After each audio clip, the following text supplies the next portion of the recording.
What I'm going to do is actually, I'm going to talk about the project we worked on, which when we started, we assumed would take about a year, maybe maximum 2 years. By the time we finished, it was like already like 6 or 7 years, I think. And a lot of times it was very uncomfortable for a lot of us because we had to deal with a lot of issues. Just a quick background about me. I'm the child of 2 Palestinian refugees. And when I got involved in this, I was one of the legal consultants on the refugee annex. So you just can imagine the reaction of some people in my family calling me as a joke, and maybe just it's not as a joke, as a traitor or somebody who's selling out the right of return and all this stuff. I'm a guy with thick skin. I accept everything that people say about me. I'm the figurative child of Jewish scholars in the United States. So I kind of received a lot of education in the Jewish ethical codes. So I'm very interested in issues of forgiveness and good relations. Now, what's really important about all of this stuff is actually sharing, acknowledging, and publicizing these narratives. As I mentioned to you, it's really surprising how little people know about each other in this conflict.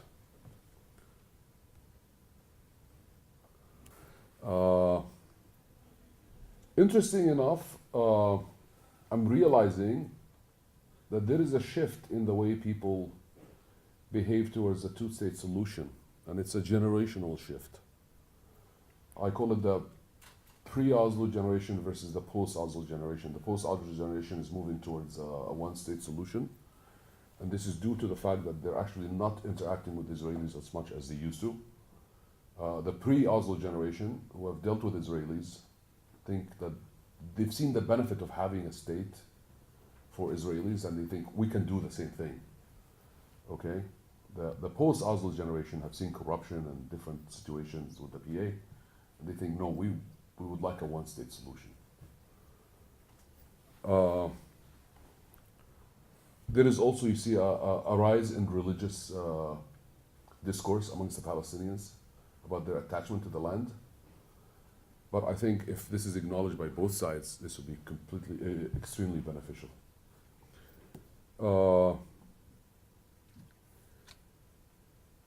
There would be a need to acknowledge by Palestinians, and this would have to be coming from as you mentioned, from the leadership and the government, of the right of the Jewish people and to statehood, and the Palestinian people to statehood. This would be coming from both governments. The orientation of the security and educational institutions in both states. And the last point is reforming and monitoring of the education system. Actually, a lot of damage happens through the educational system. As you mentioned, the map. I often tease my students when they wear the map, and I go, you're wearing a map of Israel, and they get really upset, because I'm at a Palestinian institution. And I always tell them, what are you going to do when they divide it up? What are you going to do with Gaza and the West Bank? Are you going to do a map? But these are issues that they really have to confront. Okay, that the two-state solution is dead. I'm not, and it's not because I'm part of Geneva, but now that I'm part of Geneva, I'm more convinced. To be honest with you, are you recording this? Yes.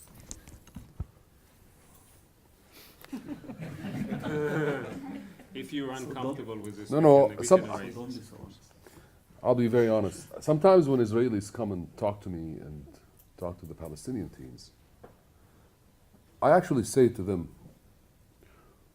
who are you screwing with? Why are you even talking to us? What's your interest in this? You're the powerful party.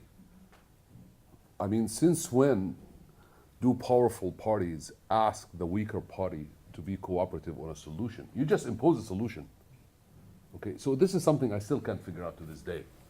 I mean, are you kidding us? Very often, I mean, you met my wife, and I often tell her when we do these meetings, are they taking us for a ride? Why can't they just come and impose a solution? That's what powerful parties do. This is what we've experienced all throughout history, right? We're trying, aren't we? That's what. What do you want? I want to go back. Well, how are you going to go back? I don't know. It's just going to happen. There is a lack of vision. I mean, a solution requires two sides for all of these things, whether it's a transitional justice solution, whether it's a war solution or anything. I think at this point, the Palestinians are just kind of waiting for the world to act, and they have failed to take their own measures. I mean, somebody was talking about the action of the communities. What are they doing? I don't think the Palestinians, the peace has become a dirty word, yet they don't know what is the alternative for it. The two-state solution has been steady on the Israeli side, I think, since it started. The percentage goes up and down, but it's very steady. On the Palestinian side, it's declining, but it's still a majority. It's like 55% at this point. So that's usually the case. I mean, do you realize how difficult it is for a Palestinian like me? And yes, I am Palestinian here on my campus. I'm American. In France, I'm French or whatever it is.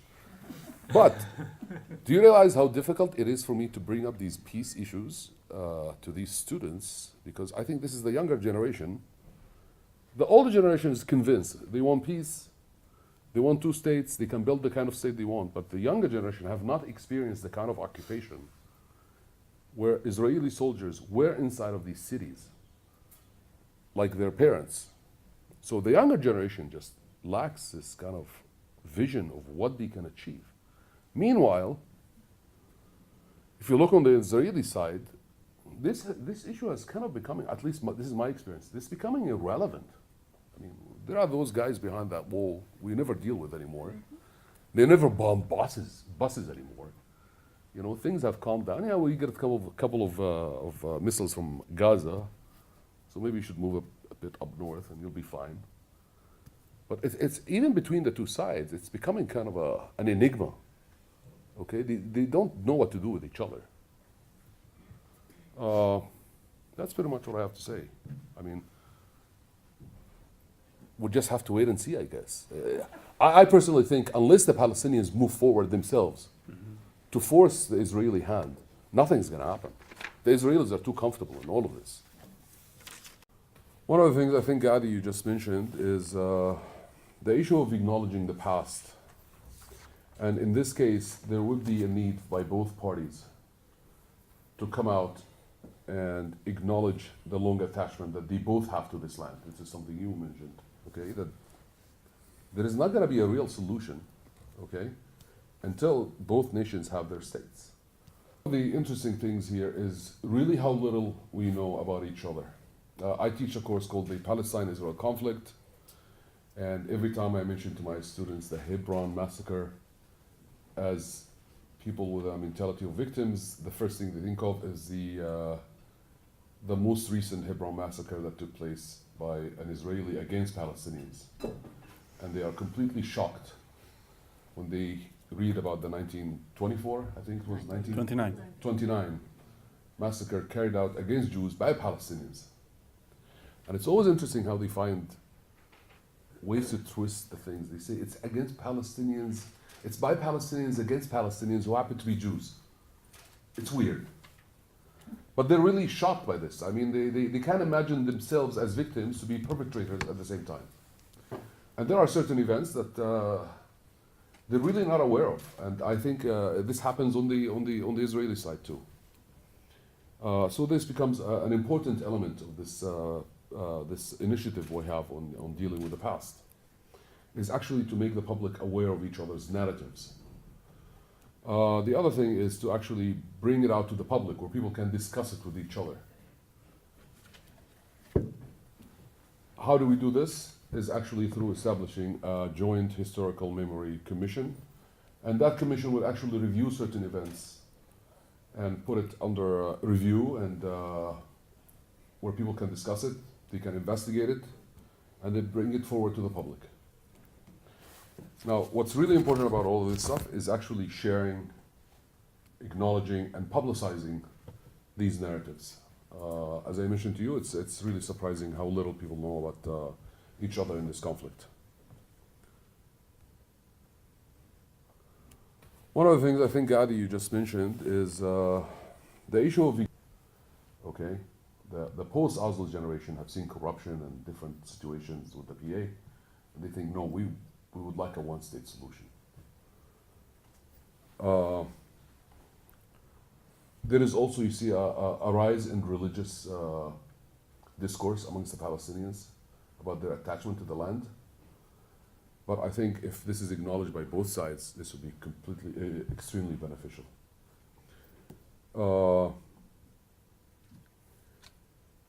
There would be a need to acknowledge by Palestinians, and this would have to be coming from as you mentioned, from the leadership and the government, of the right of the Jewish people and to statehood, and the Palestinian people to statehood. This would be coming from both governments. Moving on to the next one.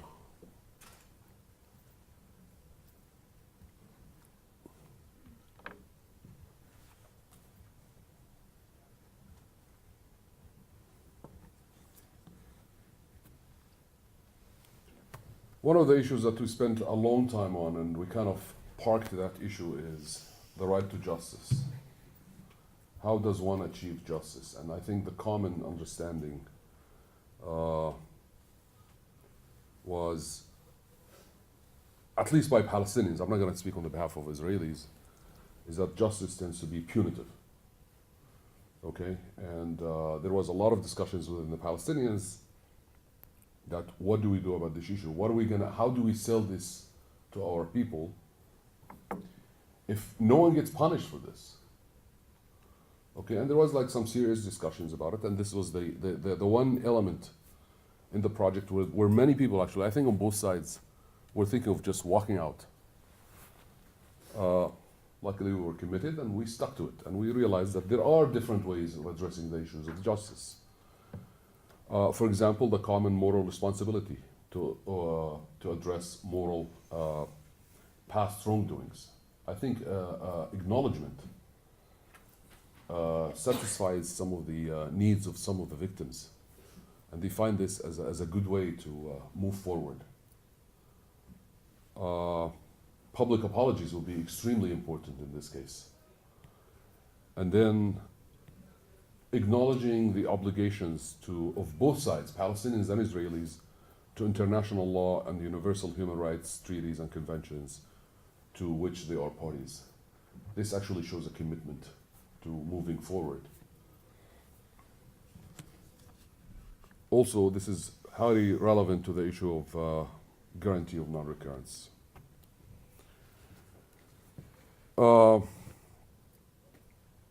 One of the things that we were actually concerned about is how do we build sustainable peace, because we've all suffered from this conflict, and this comes under the pillar of guarantee of non-recurrence. And we figured out that there could be certain measures that could be taken by both states once a peace agreement is signed to ensure that we can build a sustainable peace. This would actually include the implementing of certain measures in the governing institutions, civil society, and the public at large, implementing institutional reforms, including reviewing laws and regulations, and then reorientation of the security and educational institutions in both states. And the last point is reforming and monitoring of the education system. Actually, a lot of damage happens through the educational system. As you mentioned, the map. I often tease my students when they wear the map, and I go, "You're wearing a map of Israel," and they get really upset because I'm at a Palestinian institution. And I always tell them, "What are you going to do when they divide it up? What are you going to do with Gaza and the West Bank? Are you going to do a map?" But these are issues that they really have to confront. Okay, that there is not going to be a real solution. Okay, until both nations have their states.